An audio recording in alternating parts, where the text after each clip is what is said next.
भौमितीच्या गणिताला सुद्धा आपण सूत्राचा वापर करता डायरेक्टली शॉर्ट ट्रिकने सोडत असतो. हे गणित सुद्धा आपण डायरेक्टली शॉर्ट ट्रिकने सोडवणार आहोत. गणित बघा काय दिसतंय. एका वर्तुळाचा परिघ 220 सेंटीमीटर आहे, तर त्या वर्तुळाची त्रिज्या किती आहे? केव्हाही गोष्ट लक्षात ठेवा, परिघ आणि त्रिज्या यांचं गुणोत्तर 7:44 असतं. जर त्रिज्या 7 सेंटीमीटर असेल तर परिघ 44 सेंटीमीटर असतो.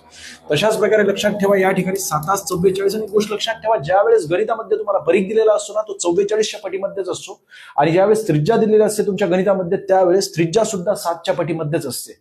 लक्षपूर्वक जर तुम्ही गणिताला बघितलं तर 44 गुणिले 5 जर केले किंवा 44चे मी 5 पट केले तर मला 220 मिळतात.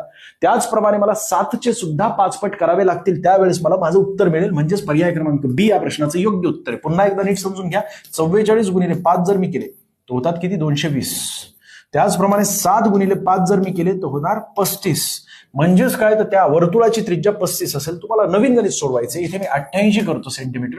आता तुम्हाला त्या वर्तुळाची त्रिज्या काढायची. व्हिडिओ आवडला असेल तर लाईक करा, जास्तीत जास्त विद्यार्थ्यांना शेअर करा. अशाच प्रकारचं जबरदस्त शॉर्ट ट्रिकची व्हिडिओ बघण्यासाठी अजूनही फॉलो केलं नसेल तर फॉलो करून टाका.